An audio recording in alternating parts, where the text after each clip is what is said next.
अगर आप भी SSC CGL मेंस की तैयारी करना चाहते हैं तो अभी ज्वाइन करें राकेश यादव सर के फ्री मेंस के बैच को, जिसकी क्लासेस 15 सितंबर से maths by Rakesh Yadav sir YouTube channel पर शुरू हो चुकी है, जिसमें मैथ्स राकेश यादव सर पढ़ाएंगे और रीजनिंग अरुण सर और English by Gopal Verma sir और GS यश रावत सर। और इसके साथ राकेश सर ने CGL मेंस के लिए एक मैथ्स की बुक भी लॉन्च की है, जिसकी फ्री PDF आपको Rakesh Yadav sir WhatsApp channel पर मिल जाएगी। और सिर्फ यही नहीं, अगर आपको मॉक टेस्ट लगाने हैं तो वो भी कैरियर विल ऐप पर 21 रुपए में 21 मॉक टेस्ट लॉन्च किए हैं। और जो स्टूडेंट इस सीरीज से जुड़कर सिलेक्शन लेता है तो उसे कैरियर विल की तरफ से 21,000 रुपए का इनाम दिया जाएगा। तो अभी जुड़े maths by Rakesh Yadav sir YouTube channel पर और करें अपना सिलेक्शन पक्का।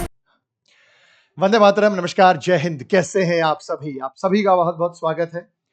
तो अगला सेशन हमारा रहने वाला है एनालॉजी का, सादृश्यता, समानता और क्लासिफिकेशन और एनालॉजी। चाहे आपको कितने ही आसान टॉपिक्स क्यों ना लगे, लेकिन सच्चाई ये है कि चाहे आप प्री की तैयारी करें या मेंस की तैयारी करें, आपके जो क्वेश्चंस छूटते हैं वो नंबर एनालॉजी से या वर्ड एनालॉजी या क्लासिफिकेशन से छूट सकते हैं।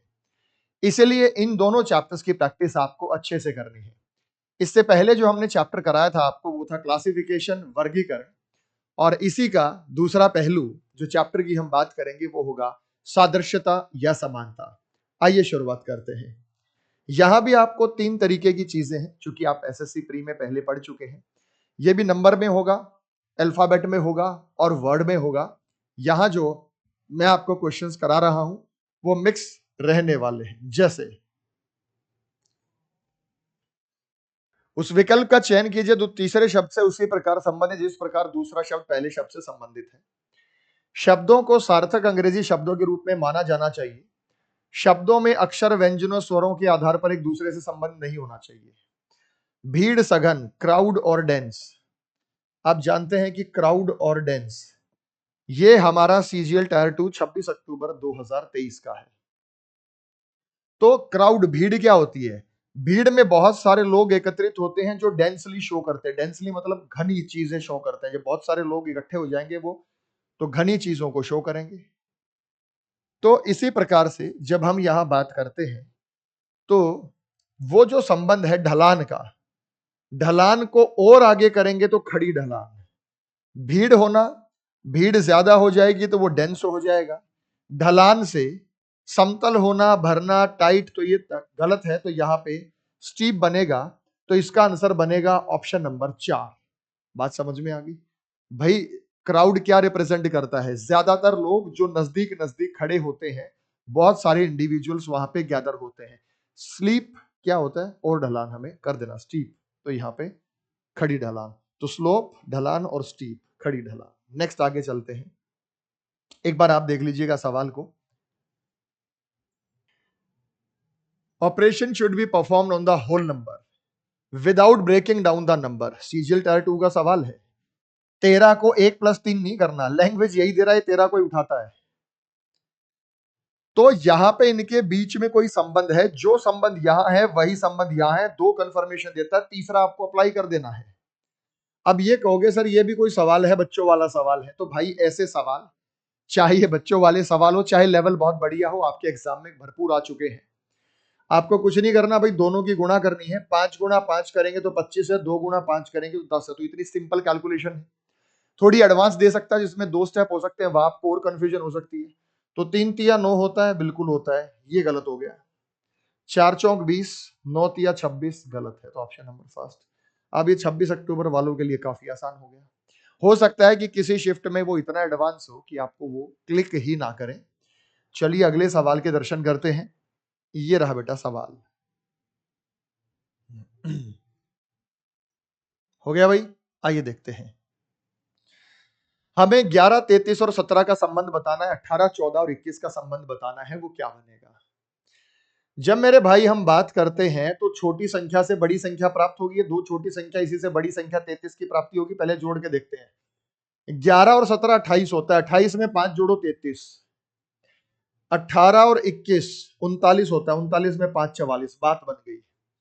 बात यह है कि अगर मैं 11 में 17 जोड़ूं और इसमें मैं 5 जोड़ दूं तो हमें अगली संख्या प्राप्त होगी जो कि 33 होगी। जो कि क्या होगी बेटा? 33 होगी। उसके बाद अगर मैं 18 में 21 जोड़ू 39 और अगर मैं 5 जोड़ू तो वो 44 होगा।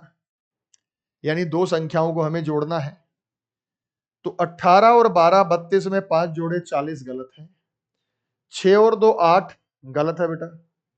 38 और 5 43। 6 और 2 8, 2 और 1 3, 38 और 5 43 एकदम सही है। 9 और 7 16 तो ये गलत है।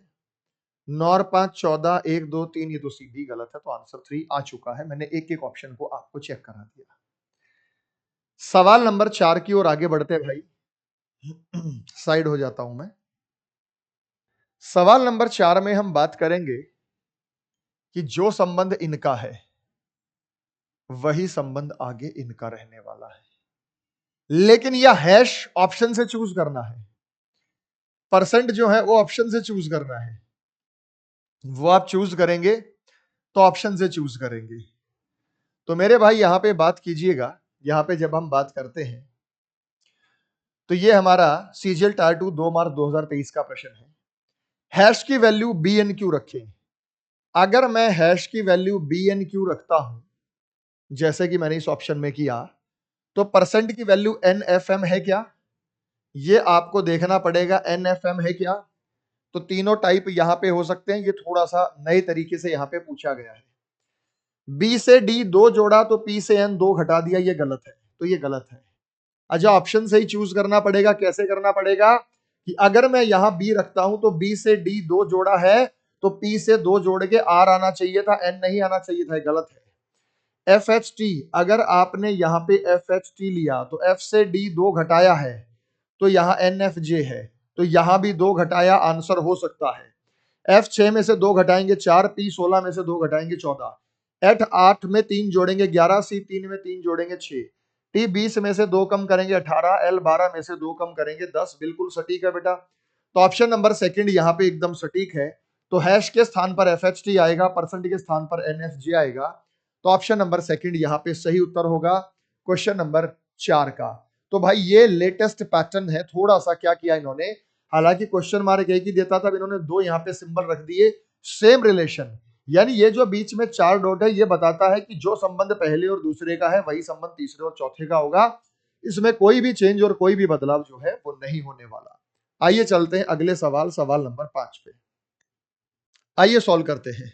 इसको पढ़ के अपना समय खराब नहीं करें। मैंने बता दिया कि आप इंडिविजुअली इसे ब्रेक नहीं करेंगे, मतलब 1+1 नहीं करना बस। अब भाई 7 3 और 43, 43 एक बड़ी संख्या है। बड़ी संख्या अक्सर मल्टीप्लाई से आती है। तो अगर मैं स्क्वायर क्यूब से भी आती है, 7 7 49, 3 का स्क्वायर 9, 49 में से 9 घटाएं बात नहीं बनेगी क्योंकि दोनों का यूज करना है।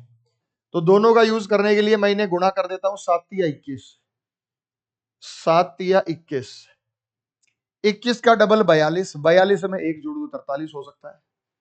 ठीक है। 5 दूनी 10, 7 या 21 और 21 का डबल करूं तो 42 और 1 जोड़ दूं तो 43।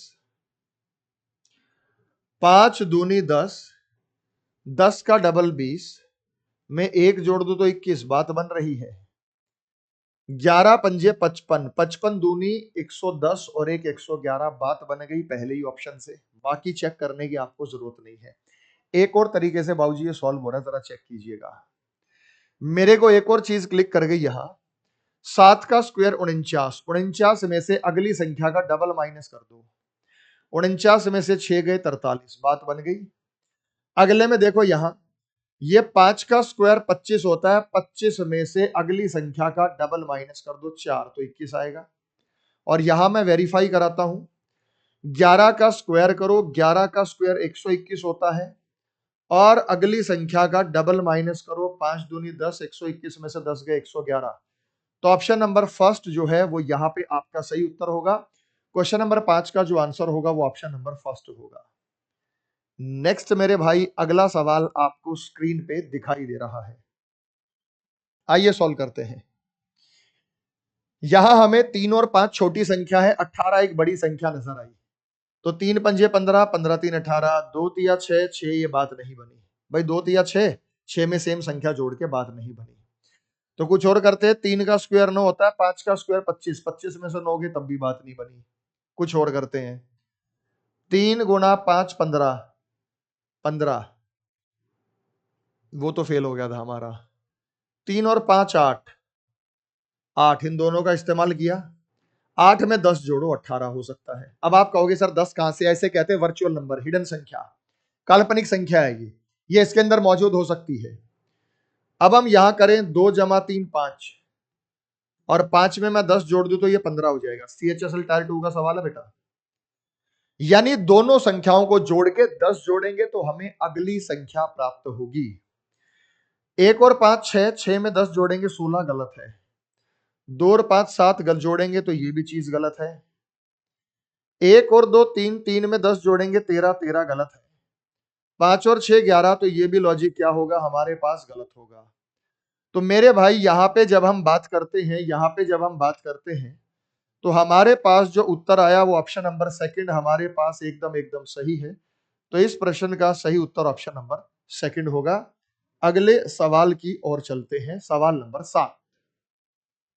आइए, विनम्र उद्दंड, शांत अशांत, तो ये क्या है भाई? अपोजिट है। विनम्र होना, उद्दंड होना, शांत होना, अशांत होना। त्यागना और समर्पण करना, तो त्याग देना और समर्पण करना। चरम होना, नादिर, नादिर होता है विचित्र, विलक्षण। उत्तम होना और आदर्श होना, मजेदार होना, स्वादिष्ट होना। तो उत्तम और आदर्श तो ये भी नहीं है। किसी चीज का त्याग देना कि मैं ये चीजें त्याग दे रहा हूं, मैं ये चीजें समर्पित कर रहा हूं, दोनों सेम है तो ये भी नहीं होगा। बचा हमारे पास जैनिथ और नैतिक, चरम सीमा पर होना और विचित्र होना, विलक्षण होना, यानी लोएस्ट पॉइंट होता है, इसे कहते हैं लोएस्ट पॉइंट। विचित्र से भी कैसे मैं क्या कह सकता हूं? Lowest point in A situation, किसी स्थिति का सबसे निचला बिंदु, कि भाई इससे नैदर कुछ हो ही नहीं सकता, सबसे न्यूनतम बिंदु जब हम कह सकते हैं तो ये अपोजिट है। एक तो होती है चरम सीमा पर पहुंच जाना, एक होता है बिल्कुल तली पर पहुंच जाना, कि सिचुएशन का लोएस्ट पॉइंट है। तो भाई यहां पे अगर मान लीजिए कि आपको एग्जाम में समस्या होती है, तो थोड़ा सा आपको पता नहीं कि डोसाइल और डिफाइंड अपोजिट है, प्लासिड और टर्बुलेंट। अब बात CHSL की नहीं है, जब CGL में भी सवाल आएगा तो इसी तरीके का आएगा। 3 तरीके के टाइप है, एक तो ये हो गया, एक अल्फाबेट वाला हो गया और एक नंबर वाला हो गया। उसमें से कोई सा भी टाइप आपके एग्जाम में आपको दिखाई दे सकता है। अगले सवाल पर, ये सबका हो गया होगा भी, इससे सिंपल सवाल हो नहीं सकता। आप कहेंगे सर पहले और आखिरी को जोड़ा, हमने 4 और 8 को जोड़ा तो हमें 12 की प्राप्ति हुई, 2 और 5 को जोड़ा तो हमें 7 की प्राप्ति हुई, 7 और 1 को जोड़ा तो 2 की प्राप्ति हुई, 9 और 7 को जोड़ा तो 4 की प्राप्ति हुई, 3 और 5 को जोड़ा गलत है, तो ऑप्शन नंबर 4, इससे आसान कोई सवाल नहीं हो सकता। नेक्स्ट, 4 इज रिलेटेड टू 40, 4 40 से संबंधित है, 12 120 से संबंधित है। 4 का जो संबंध है वो 40 के साथ है तो 10 गुना हो गया, 12 का संबंध 120 के साथ है तो ये भी 10 गुना हो गया, यानी यहां पे 10 टाइम्स करके लिखा गया है। वही सेम संबंध किसका पूछा है? 15 का, तो 15 का 10 गुना 150 होगा, ऑप्शन नंबर 4। 15 का 10 गुना कहलाएगा 150, ऑप्शन नंबर 4 यहां पे इसका सटीक उत्तर रहने वाला है। 9 के बाद बात करते हैं नंबर 10 की। बहुत आसान सवाल है। 82 का संबंध 41 से है, आधा है, ये आधा है, 2 से डिवाइड कर। 94 का संबंध 47 से है तो ये भी आधा है। तो आप अगर 82 का आधा करेंगे तो ये 41 आएगा, आप अगर 94 का आधा करेंगे तो ये 47 आएगा, आप अगर 66 का आधा करेंगे, 66 का आधा करेंगे तो कहने की जरूरत ही नहीं है, ये 33 आएगा। तो इस सवाल का जो उत्तर होगा वो 33 होगा। चलते हैं आगे क्वेश्चन नंबर 11 पर। ये है वर्ड वाले जिसमें सार्थक शब्द होते हैं। यहां कहा गया तसल्ली देना और संतुष्ट करना, ये दोनों सिनोनियम है कि भाई मैंने उनके माता पिता को तसल्ली दी, मैंने उनके माता पिता को संतुष्ट कर दिया कि तुम्हारा बच्चा इस बार सिलेक्शन लेगा, तो ये सिनोनियम है। पालन पोषण करना, पोषित करना, ये भी सिनोनियम है। समर्पण करना, विरोध करना पर्यायवाची नहीं है। ईर्ष्यालु संतुष्ट पर्यायवाची नहीं है। सुस्त होना, ऊर्जावान होना पर्यायवाची नहीं है। होशियार होना और चतुर होना ये जो है पर्यायवाची है इंजीनियस और क्लेवर। तो यहां पे ये चीज चेक नहीं करनी वॉवल कॉन्सोनेंट वगैरह, यहां मीनिंगफुल शब्द है तो मीनिंगफुल शब्द के हिसाब से ही आप चूज करेंगे। नेक्स्ट आइए देखते हैं, भटकाना और भ्रमित करना, बिविल्डर और कंफ्यूज। भाई हमने किसी को भटका दिया, भ्रमित कर दिया, पर्यायवाची है। सद्भाव में होना, सामंजस्य होना, हार्मनी और कॉन्कॉर्ड पर्यायवाची है। अब देखो अंग्रेजी में भी मदद होती है, मैंने शब्द कराए तो आप इनके मीनिंग नहीं पता तो आप इनके मीनिंग भी ढूंढोगे, मीनिंग ढूंढोगे तो हो सकता है वो कैब में यूं का यूं वर्ड आपको दिखाई दे। फियर्स और जेंटल, उग्र होना, कोमल होना, ये अपोजिट है। विचार करना, मनन करना, ये सेम चीजें, पॉन्डर ओवर और कंटेम्पलेट। विनम्र उद्दंड, अब देखो सीएचएसएल में ये डोसाइल और डिफाइंड फिर आ गया, हो सकता है डोसाइल और डिफाइंड अभी थोड़ी देर पहले मैंने सवाल कराया उसमें था, हो सकता है कि ये अंग्रेजी में भी दे दिया गया हो वोकैब के तौर पे। कई बार पता क्या होता है, वोकैबलरी में शब्द दे रखा है डिफाइंड और उसका मीनिंग पूछा है और यहां से पता लग गया आपको ये इसका अपोजिट बताना है या सिनोनियम एंटोनियम जो बताना है। तो एक दूसरे से चीजें कई बार रिलेटेड होती हैं, अगर एक सवाल भी बच जाए ना इसकी हेल्प से तो बड़ी बात होती है। आगे चलते हैं, आइए देखते ही आपको दिमाग में आया कि सर ये क्यूब हो सकता है कारण क्या है, अगर आपको याद है तो 7 का क्यूब आपका माइंड दिखाता है 343, अगर आप इसमें से 7 ही घटा दें तो ये 336 बैठ जाता है। 3 का क्यूब होता है 27 और अगर आप इसमें से 3 ही घटा दें तो ये 24 हो जाता है।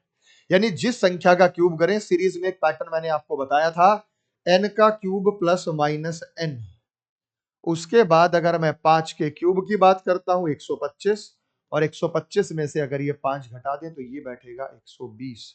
तो 120 यहां पे सही उत्तर है, सेकंड 13 का जो उत्तर होगा सेकंड ऑप्शन 120 होगा।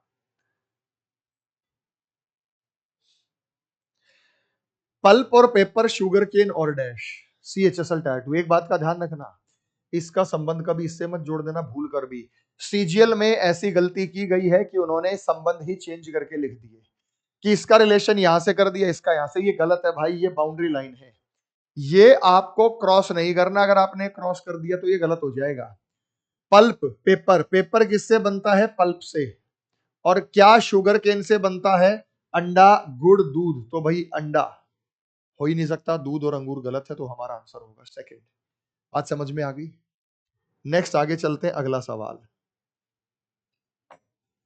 आइए देखते हैं भाई, सीजीएल टायर 2 का सवाल है मेरे भाई। यहां हैश की जगह पे क्या आएगा, तो देखो रखा मत करो, वर्बली करना है, पेन आपको उठाना नहीं। M 13 होता है, K 11 होता है, 2 कम हो गया 2, O 15 होता है, 2 जुड़ गया, यहां पे कहा ना कि MLH रख दे, अगर हम यहाँ पे MLH रख दें, 13 में से 2 कम करेंगे 11, QCV OEV, Q 17 होता है, O 15 होता है, तो 2 कम हो गया, 13 से 11 2 कम हो गया, 17 से 15 2 बढ़ा नहीं, यहां भी 2 कम हो गया। हमारे पास L 12 में से 2 कम करेंगे 14, C 3 में से जो है 12 में 2 जोड़ेंगे 14, 3 में 2 जोड़ेंगे 5 ही आएगा। H 8 में से 2 कम करेंगे F 6, V 22 में से 2 कम करेंगे T। ठीक है बेटा, ये O एकदम सही है। तो आप ऐसे चेक किया करो, 13 11 2 कम हो गया, 15 17 और 15 2 कम हो गया। उसके बाद यहां पे हम देख रहे हैं 12 में 2 जोड़ेंगे 14 और 3 में 2 जोड़ेंगे 5, 5 पर ही होगा। 8 में से 2 कम करेंगे 6, V 22 में से 2 कम करेंगे T होगा। ऑप्शन नंबर फर्स्ट यहाँ पे सही उत्तर रहने वाला है क्वेश्चन नंबर 15 का। आइए भाई इस ऑप्शन में देखते हैं कि सही उत्तर जो बनेगा वो क्या बनेगा। हमारे पास है सवाल नंबर 16। यहां पे ऐसा हो नहीं सकता कि 8 एकम 8 कुछ जोड़ दें, 9 चौक 36, तो लॉजिक मल्टीप्लाई वाला तो फेल है। 8 का स्क्वायर 64, 1 का स्क्वायर बात नहीं बनेगी, 9 का स्क्वायर 4 का 36 16, इधर कुछ नजदीक संख्या थी, दोनों को जोड़े 8 और 1 9, 9 पंजे 45 और 1 46, 9 और 4 13, 13 पंजे नहीं जाएगा, मामला गड़बड़ है, घटा के देखो। 8 में से 1 कम करेंगे, 8 में से 1 कम करेंगे 7, 7 छीक 42 और 4, तो 9 में से 4 कम करेंगे 5 6 30 फेल हो गया, नहीं होगा। इसका अगर स्क्वायर करूं 49 में से 3 कम करूं तो 46। भाई हिट एंड ट्रायल तो करके देखना पड़ेगा ना पैटर्न में। 9 और 4, मैंने 9 में से 4 कम किया, 5 का स्क्वायर 25 में से 3 कम करेंगे 22, यानी दोनों का डिफरेंस लो फिर स्क्वायर करो 3 कम कर दो। 4 और 2 का डिफरेंस लो 2, 2 का स्क्वायर 4 में से 3 कम करेंगे, बात नहीं बनेगी। 8 और 5 का डिफरेंस 3 का स्क्वायर, बात ही नहीं बननी। 7 और 3 में 4, 4 चौक 16 में से 3 कम करेंगे 13, ऑप्शन नंबर थर्ड। देखो बढ़िया उत्तर था, बढ़िया प्रश्न था सीजीएल टायर 2 का। इसे कहते हैं dual step calculation. Dual step calculation का मतलब यहाँ पे दो कैलकुलेशंस का इस्तेमाल एक साथ होता है।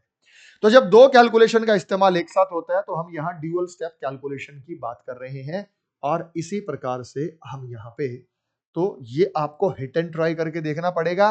लेकिन प्यारे दोस्तों मैं यही कहूंगा कि ईमानदारी से इसको 30 सेकंड देना, अगर ये बन जाए 30 सेकंड में तो ठीक है, नहीं तो इसको छोड़ के आगे बढ़ जाओ, कोई समस्या नहीं है। पहले पेपर को कंप्लीट तो कर लो, यानी फिर लास्ट में आपके सेगमेंट छूट जाते हैं। इसलिए बढ़िया ये कि भाई थोड़ा सा फिक्स रहना पड़ेगा आपको कि कितना समय हम इस सवाल को दे रहे हैं।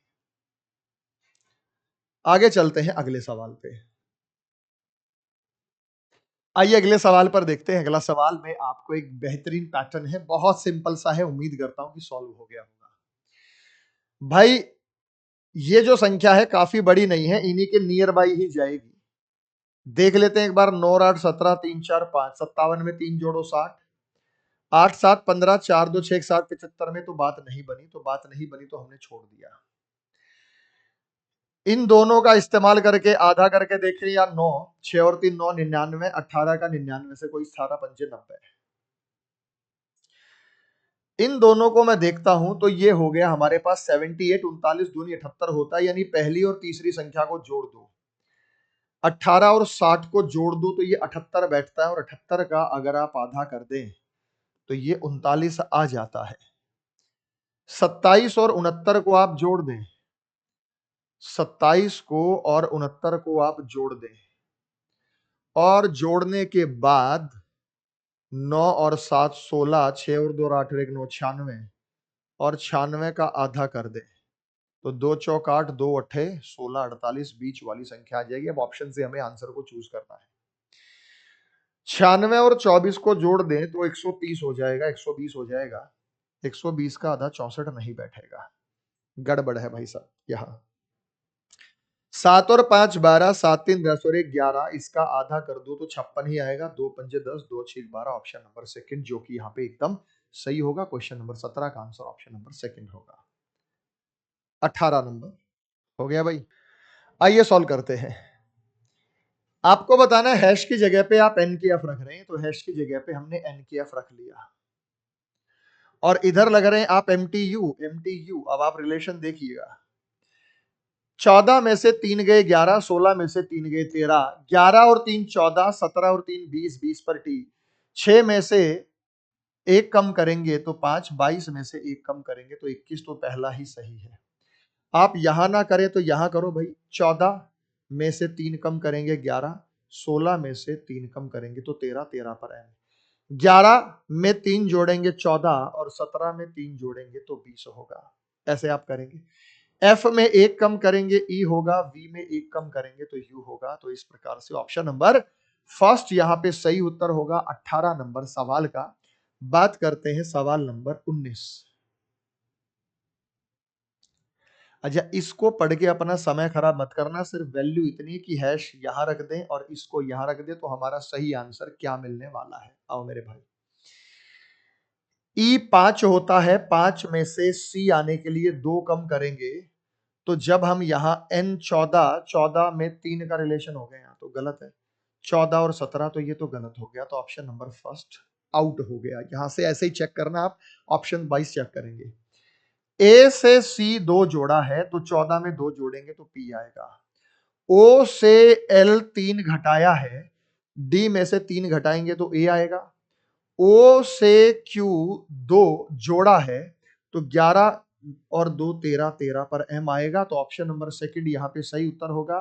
अगर नहीं क्लियर हुआ तो मैं रख के दिखा देता हूं कि भाई ए ओ ओ का संबंध, यहाँ पे ए ओ ओ रख दिया हमने, इसका संबंध सी एल क्यू के साथ है, इसका संबंध सी एल क्यू के साथ है, तो यही संबंध एन डी के का, यही संबंध एन डी के का जो संबंध है वो किसके साथ होगा, तो मैंने कहा पी ए एम पैम।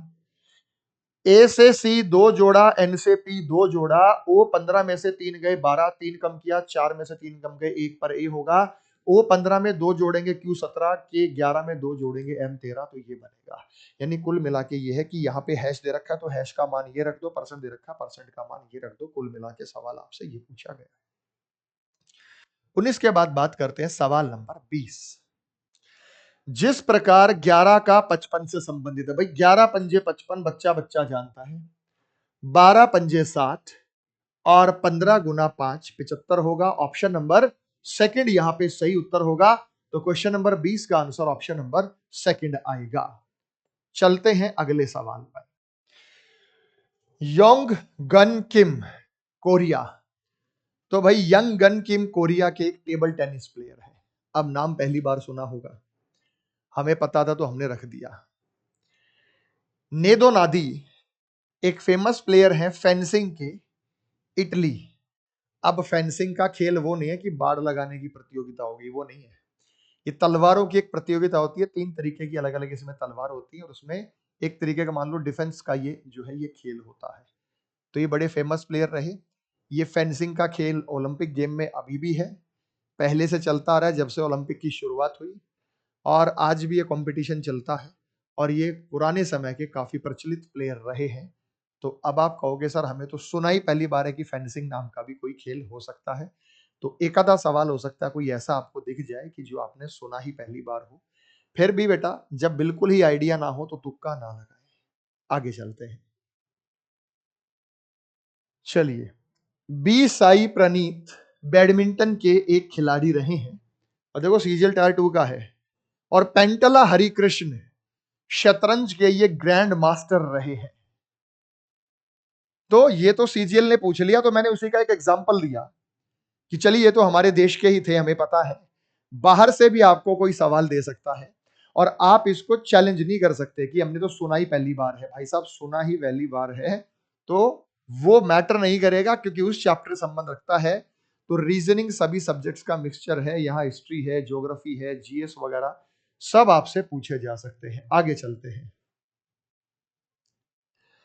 लावा ज्वालामुखी भाप, भाई ज्वालामुखी से लावा निकलता है, तो भाप कहां से निकलती है? बर्फ से निकलती है। आप कहोगे सर बर्फ से भी भाप उठती है? अरे भाई साहब नहीं, गीजर, गीजर जो है वो भाप से जो है वहां से निकल सकती है। हालांकि वहां से गर्म पानी आता है और गर्म पानी जो है किससे जुड़ा है?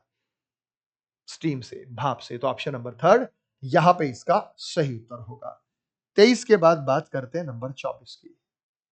आइए बेटा सॉल्व करते हैं। रतौंधी जो रेटिनॉल होता है, नाइट ब्लाइंडनेस, रेटिनॉल यानी ये जो disease of retinol vitamin A की कमी से होने वाली डिसीज है। तो विटामिन डेफिशिएंसी डिसीज लगातार आई है, फिर आएंगी। ये मान के चलना इस बार मेंस के एग्जाम में विटामिन वाली डेफिशिएंसी वाली डिसीज आ जाएगी कोई, चाहे जीएस में है या मेरे रीजनिंग में आए। और जो रिकेट्स होता है ये विटामिन डी जो कि सूरज से हम प्राप्त कर सकते हैं उसकी कमी से होता है, उसे कैल्सीफेरोल बोला जाता है। तो ये जो है इनके टर्म्स हैं जो आपको याद रखने हैं। चलिए आगे चलते हैं। बहुत आसान सवाल है, ये किसी का गलत नहीं होगा। अमेजन एक रिवर है, अमेजन एक नदी है। तो यूरोप एक देश है, रूस एक देश है, चाइना एक देश है, ऑस्ट्रेलिया एक देश है। तो अमेजन एक प्रकार की नदी है, ये आप सारे के सारे जानते हैं। अब आगे हमें सारे के सारे देश दे रखे हैं। भाई यूरोप तो चलिए महाद्वीप हो गया, रशिया भी देश है, चाइना भी देश है, ऑस्ट्रेलिया भी देश है। अब क्या लगाएं भाई यहाँ पे? लॉजिक, लॉजिक ये लगाएंगे कि अमेजन जो नदी है ये वर्ल्ड की सबसे लार्जेस्ट, सबसे बड़ी नदी है। तो भाई कौन सी सबसे बड़ी देश है? China, Australia, Russia. तो रशिया विश्व का सबसे बड़ा देश है, रूस। तो ऑप्शन नंबर सेकंड यहां पे इसका सही उत्तर रहने वाला है। तो इस प्रश्न का आंसर होगा ऑप्शन नंबर सेकंड। आगे चलते हैं। सवाल नंबर 26, अर्जेंटीना पैसो। ये सवाल पहले भी आ चुका है और फिर आएगा। अर्जेंटीना जो देश है उसकी करेंसी पैसो है। यूएई की करेंसी जो है वो दिरहम है, आपको पता होना चाहिए। यूनाइटेड अरब एमिरेट्स की जो करेंसी है वो है दिरहम। तो ये सवाल आप बता सकते हैं अगर आपको इसकी जानकारी होगी।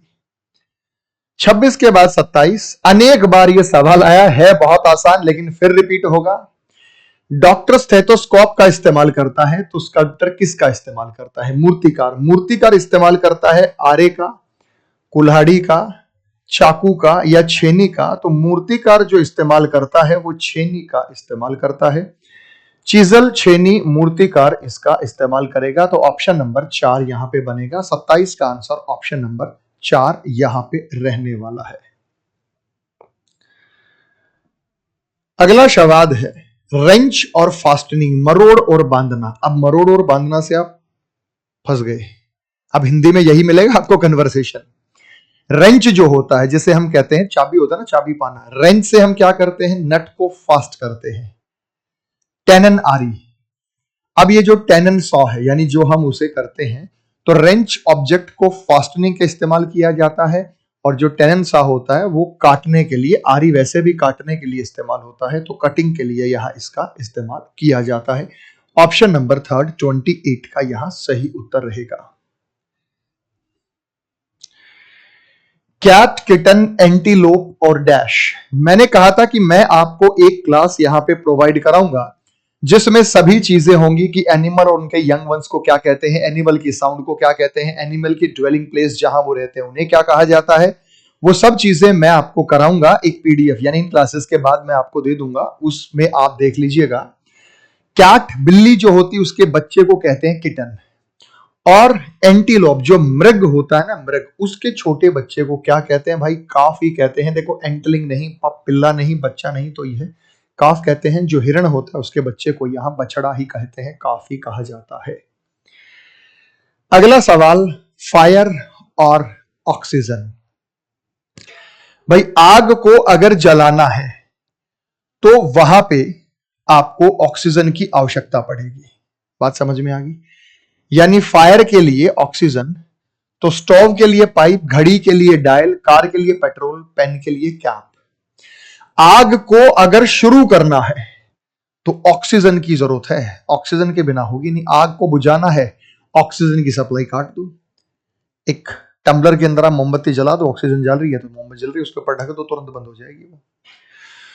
तो इसलिए फायर के लिए ऑक्सीजन है, तो कार के लिए क्या है? पेट्रोल है। अब कार को स्टार्ट करना है तो पेट्रोल की जरूरत पड़ेगी, यूं तो चाबी की जरूरत पड़ेगी, सेल्फ मारना पड़ेगा। स्टार्ट करने का मतलब क्या कि वो उसके फ्यूल के रूप में काम करता है। तो आग के जो फ्यूल के रूप में काम करता है वो ऑक्सीजन ही होता है। तो सवाल नंबर 30 का आंसर ऑक्सीजन रहने वाला है। 30 के बाद 31 नंबर सवाल आपको स्क्रीन पे दिखाई दे रहा है सभी को। आइए देखते हैं। यहां पे भालू की आवाज को ग्राउल करना कहते हैं, तो कबूतर की आवाज को ब्रे, ब्रे गधे की आवाज होती है। ईगल्स की आवाज को बस, बस मक्खी की होती है। डक को क्वैक, डक क्वैक क्वैक करते उसकी साउंड को क्वैक कहते हैं। जिराफ की आवाज स्क्वीक, स्क्वीक की जो आवाज होती है वो जिराफ की नहीं होती, चूहों की होती है। गलत है। अगले सवाल पर चलते हैं। क्रो और चिक, कौवा और चूजा। चूजा तो मुर्गी का बच्चा है, लेकिन जो कौवा होता है उसके यंग वंस को भी चिक कहते हैं, यानी कौवे के यंग वंस को चिक कहते हैं। तो घोड़े का जो यंग वन होता है, घोड़े का जो छोटा बच्चा होता है उसे बछड़ा, बिल्ली, कैट, पप, तो हम कहते हैं उसे कोल्ट। तो एनिमल और यंग वंस, एनिमल और उनकी साउंड, ये तमाम चीजों का पीडीएफ भी मैं आपको दूंगा और इन तमाम चीजों को मैं आपको सॉल्व कराने वाला हूं। चाहे वैसे तो मुझे इन क्लासेस से पहले कराना चाहिए था, लेकिन मैं उसमें और अच्छे लेवल के क्वेश्चंस तैयार करा रहा हूं ताकि मैं आपको वो चीजें करा के दे सकूं। 32 के बाद चलते हैं 33। सवाल नंबर 33 आपको स्क्रीन पे नजर आ रहा है। हवाई जहाज ट्रांसपोर्ट। हवाई जहाज ट्रांसपोर्ट के काम आता है, परिवहन का एक साधन है। या ट्रांसपोर्ट का एग्जाम्पल दूं तो हवाई जहाज है, ये एयर यात्रा का, एयर जो है ट्रांसपोर्ट का एग्जाम्पल है। तो हवाई जहाज ट्रांसपोर्ट के काम आता है, पोलियो वायरस के काम आता है, नोवेल ऑथर के काम आता है, गोल्ड मेडल, टेलीफोन कम्युनिकेट करने के काम आता है, एयरप्लेन ट्रांसपोर्ट का के लिए काम आता। तो ऑप्शन नंबर 4 यहां पे इसका सही उत्तर बनेगा। तो क्वेश्चन नंबर 33 का जो आंसर होगा वो ऑप्शन नंबर 4 होगा। 33 के बाद चलते हैं 34 पे। फिर से यहां पे जो बात हो रही है वो साउंड की बात हो रही है, और जब साउंड की बात हो रही है तो काल्स और ब्लीट, बछड़े के साथ दिया है मिमियाना। काल्स जो करते हैं वो ब्लीट करते हैं, बछड़ा मिमियाता है। तो ऊंट क्या करता है?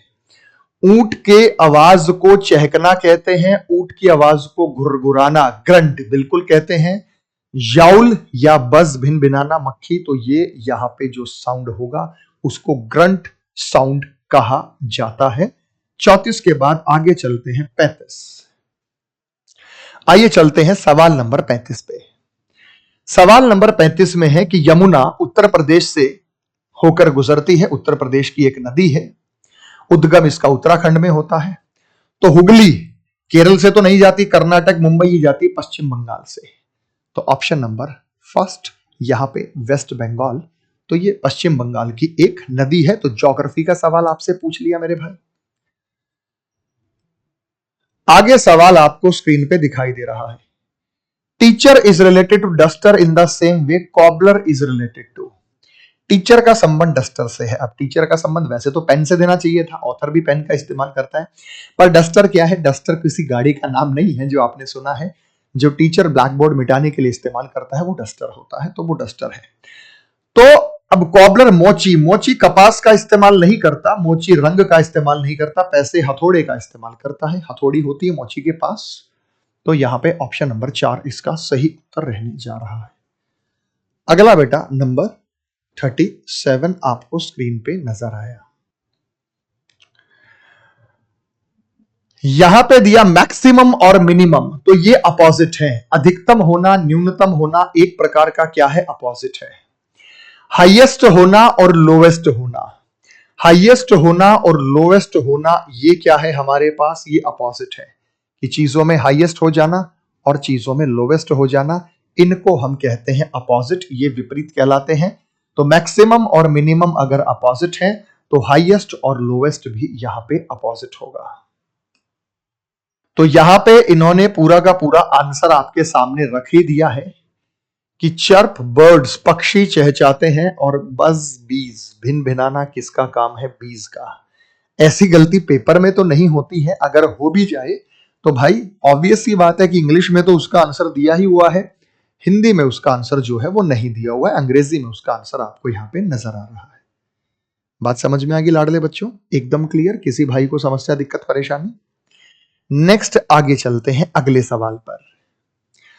बुशल, एप्पल, कॉम्ब और डैश 39।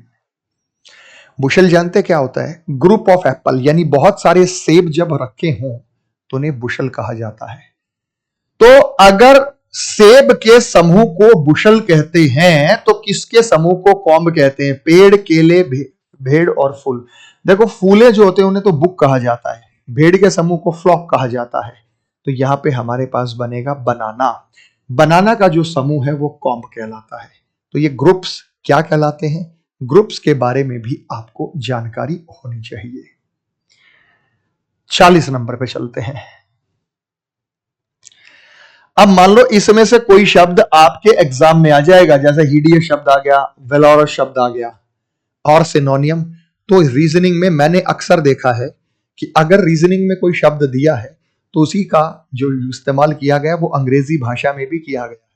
तो यहां आपको जो है हेल्प मिल सकती है, क्योंकि आपको हेल्प कैसे मिलेगी कि घैस्टली और ड्रेडफुल, भयानक और खौफनाक, दोनों क्या है भाई? ये अपोजिट, मतलब सेम है, सिनोनियम है।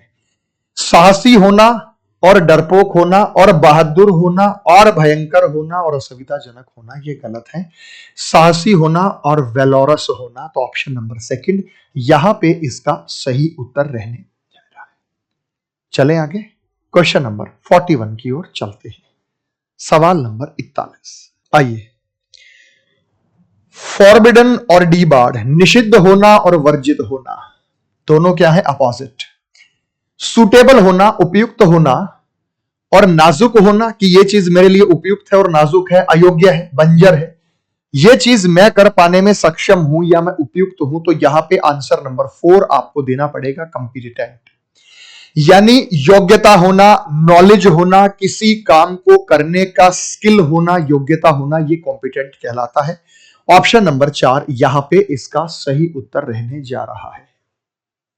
42, विकसित करना और विकासन करना, करे। विकसित करना और विकास करना, विकासन नहीं होगा, इसको हम कह सकते हैं कि विकास, विकास करना, विकास करना, विकसित करना और विकास करना, ये आप इसे कह सकते हैं। तो आप चीजों को लगा कि ये दोनों के दोनों आपस में क्या है, सिनोनियम है, एक दूसरे के पर्यायवाची है। ठीक है भाई।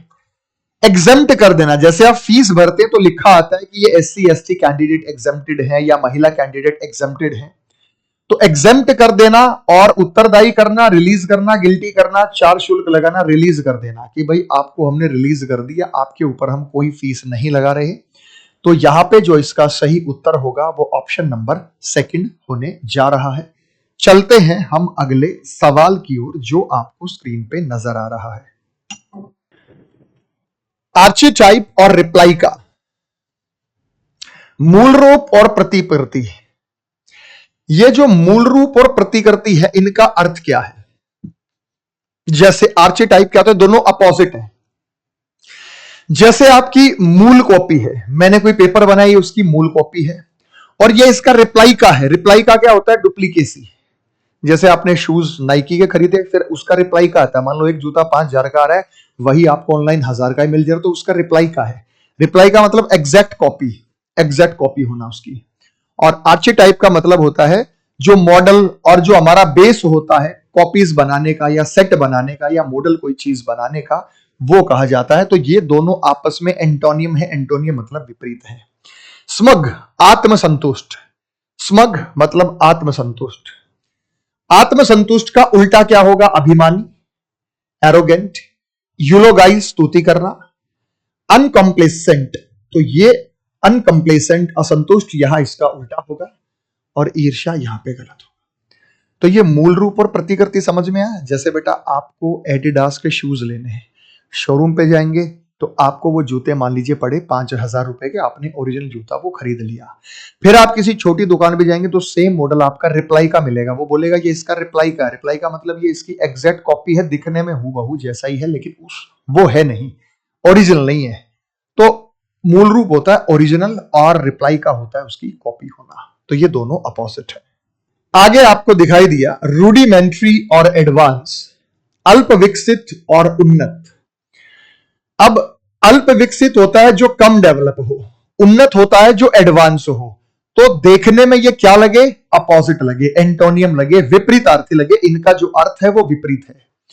अब बुलवर्क का संबंध किसके साथ होगा?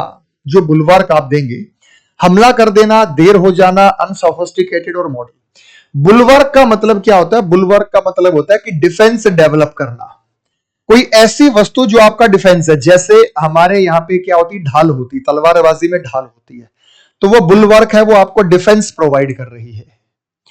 तो एक तो होता है बचाव करना, बचाव का उल्टा होता है हमला करना।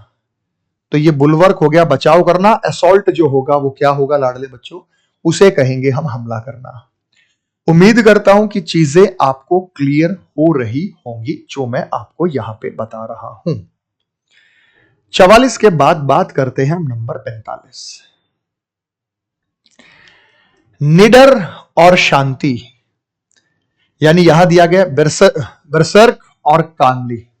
भाई कुछ शब्द ऐसे हो सकते हैं कि हमने भी यहां पहली बार सुने, लेकिन आइडिया लग जरूर जाता है ऐसे सवालों को। बात समझ में आ गई? ठीक है। निडर होना और शांति से होना। निडर का मतलब क्या है कि भाई किसी चीज से नहीं डर रहे हैं। वैसे बर्सर्क का मेन होता है कि आउट ऑफ कंट्रोल, गुस्से या एक्साइटमेंट से कंट्रोल से बाहर हो जाना।